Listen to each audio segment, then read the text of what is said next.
Ladies and gentlemen, I'm excited to present our next guest of honor, who is known as an advocate of Sustainable Development Goals, especially SDG 5 quality education. His Excellency Abdul Latif Mirawi, His Excellency Minister of Higher Education, Scientific Research and Innovation. His Excellency is a university professor and one of the members of Morocco's Special Commission for the Development Model, CSMD. His Excellency holds a PhD degree in Engineering Sciences from Besançon University and a diploma in Electronic Engineering and Industrial Informatics Studies from Mulhouse University in France. His Excellency also worked as a lecturer at universities in Dijon and Besançon. His Excellency is currently honorary president of the Asian Université de la Francophonie since December 14, 2020. His Excellency has been directing the National Institute of Applied Sciences in Rennes, France. His Excellency was also a professor at the University of Technology, Belfort, France, before being appointed as the head of Energy and Information Technology Department there. His Excellency Mirawi held the position of President of Qadi Ayad University. It is pertinent to mention here that Qadi Ayad University and International University of Rabat are the co-organizers and partners for today's symposium. So Excellency has been the president of university, and in the times this London ranking, and the Qadi Ayad University is now among the 2 universities and the first of the Africa, and this is a continuation of the efforts for the quality education SDG goal. Excellency, the audience is waiting for you to listen. Please.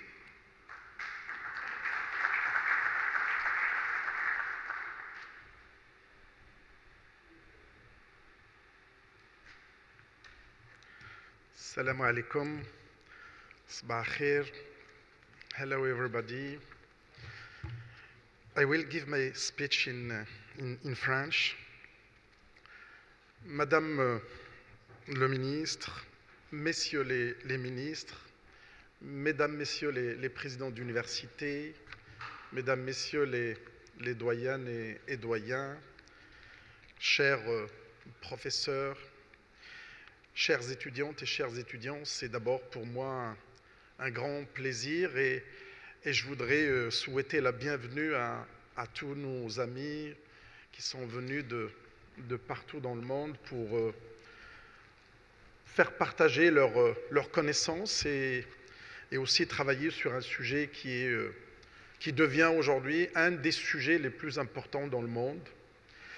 Et je voudrais profiter de cette occasion pour remercier les organisateurs et en particulier nos 2 grandes universités qui se sont impliquées fortement avec l'ICESCO pour aboutir à ce bel workshop. D'abord, le sujet est d'une grande importance et ça permettra encore de renforcer cette conscience que finalement le développement des technologies du spatial devienne incontournable pour l'humanité en général et plus particulièrement dans notre pays. L'ancrage aux technologies de l'espace recèle en quelque sorte des gisements d'opportunités extraordinaires. D'abord, la surveillance du climat et de la météorologie, l'accès aux soins, la gestion de l'eau, l'efficacité dans les transports, dans l'agriculture, mais également le maintien de la paix, la sécurité, le déploiement de l'aide humanitaire. Pour les gens qui ont mon âge, on ne mesure pas les ruptures qu'on a pu avoir depuis un certain nombre d'années. Qui aujourd'hui pourrait se passer de son Google branché sur le GPS et sur le satellite? Je pense que les moins jeunes ne se rendent pas compte parce qu'ils sont nés avec, ils n'ont pas connu autre chose avant. Mais pour les plus âgés, on ne mesure pas cette rupture. Et on est souvent amnésique, souvent on oublie très vite. Ne serait-ce que le Covid, on commence à l'oublier. Mais je pense qu'on pourrait revenir un tout petit peu en arrière pour voir ce qu'on a pu subir. 65 des 169 cibles des ODD, soit 38% des cibles bénéficient directement de l'utilisation des systèmes d'observation de la Terre et des systèmes de navigation par satellite. L'exploitation de ces technologies, bien évidemment, elle requiert des compétences scientifiques, mais également beaucoup de recherche, des compétences d'ingénieurs, des compétences de chercheurs, de techniciens, et que, bien évidemment, tout cela se passe autour du système universitaire dont j'ai l'honneur et le privilège de diriger dans notre pays. Je voudrais vous faire remarquer tous les travaux qui ont été réalisés ces dernières années sous l'impulsion de Sa Majesté, que Dieu l'assiste, dont vraiment cette thématique.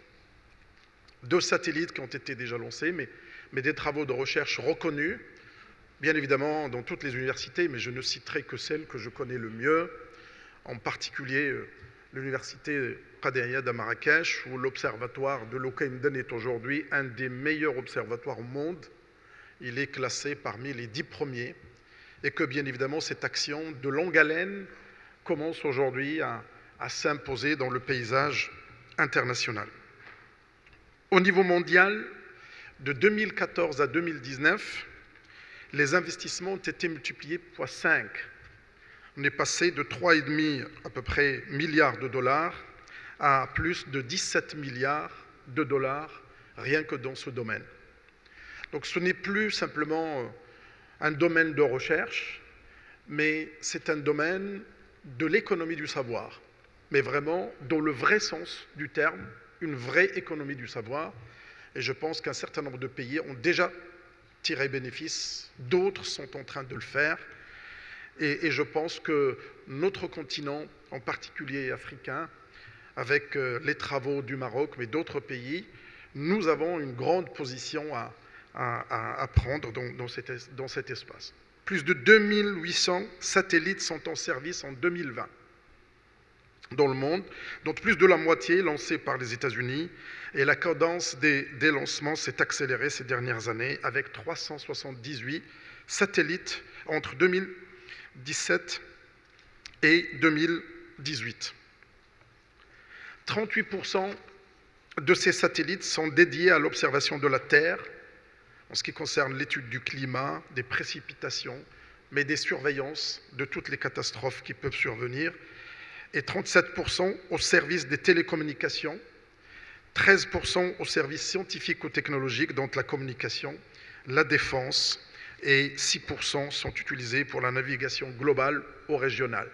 Nous ne connaissons, en tout cas le public ne connaît que ces 6%, en quelque sorte, de la navigation globale ou régionale, mais les travaux autour du spatial, c'est quelque chose aujourd'hui qui nourrit pratiquement tous les domaines. Et le Maroc est pleinement conscient de l'importance de ces technologies et de l'opportunité pour leur mobilisation à des fins de développement. Et je ne citerai que la mise en orbite de ces 2 satellites de reconnaissance et d'observation, la participation active des scientifiques et ingénieurs marocains au travers le Centre royal de télédétection spéciale dans la conception et la fabrication de ces 2 satellites, la production et le lancement en 2018 d'un CubeSat par l'ENSIAS, et bien évidemment toutes les activités de recherche que nous pourrons tout de suite consulter sur les bases de données de recherche scientifique. Dans le nouveau modèle de développement auquel j'ai eu l'honneur de participer dans cette commission spéciale, nous avons prôné de faire du numérique et des capacités technologiques un facteur majeur de compétitivité, de modernisation des entreprises et de développement de nouveaux métiers et secteurs en phase avec les transformations mondiales. Et cet aspect a été discuté, a été mis en avant pour que notre pays puisse y prendre part et profiter de cette jeunesse pour essayer de faire de cette économie, de ces technologies, une économie du savoir. Je voudrais m'adresser aux jeunes pour leur dire qu'aujourd'hui, il y a des grandes opportunités qui sont en train de s'opérer. Dites-vous que tout est possible. Ne mettez aucun frein parce que les technologies, bien évidemment, elles sont toutes en train de se redistribuer et il suffit, bien évidemment, d'avoir confiance et de faire les travaux scientifiques nécessaires. Notre ministère, avec le plan de transformation, est aujourd'hui au cœur de ces développements, où le numérique constitue un axe essentiel et que nous mettons en place des promotions, des filières de formation spécialisées qui vont constituer le vivier de compétences dans ce domaine, le développement de la recherche scientifique, en nous projetant sur un institut national dans ces thématiques, et puis bien évidemment la consolidation de tous les liens et partenariats. Vous savez que dans ces domaines de recherche, les travaux en co-tutelle ou en co-supervision, en tout cas la recherche scientifique sur le plan international, sont très importantes. Et puis la mobilisation, bien évidemment, du potentiel de coopération scientifique et la sensibilisation à grande échelle sur les avantages liés au développement des sciences spatiales. Le développement aujourd'hui qui est en train de se passer, je pense que vous avez dans les médias suivi ce qui s'est passé ces derniers jours. Le développement est extraordinaire et que je pense qu'aujourd'hui, nous avons la chance dans notre pays d'avoir une jeunesse sur laquelle on peut s'appuyer pour essayer d'avancer dans ces domaines qui représentent non seulement l'avenir de l'humanité, mais aussi l'avenir des pays, plus particulièrement les pays qui vivent des situations climatiques très difficiles, ou des pays arides, ou des pays qui ont des situations très compliquées aujourd'hui sur le plan du climat. Merci beaucoup aux organisateurs que je voudrais féliciter. Merci à tous nos invités, c'est votre deuxième pays. Profitez de la science, mais profitez également de faire un petit séjour sur le plan culturel et intellectuel. Merci.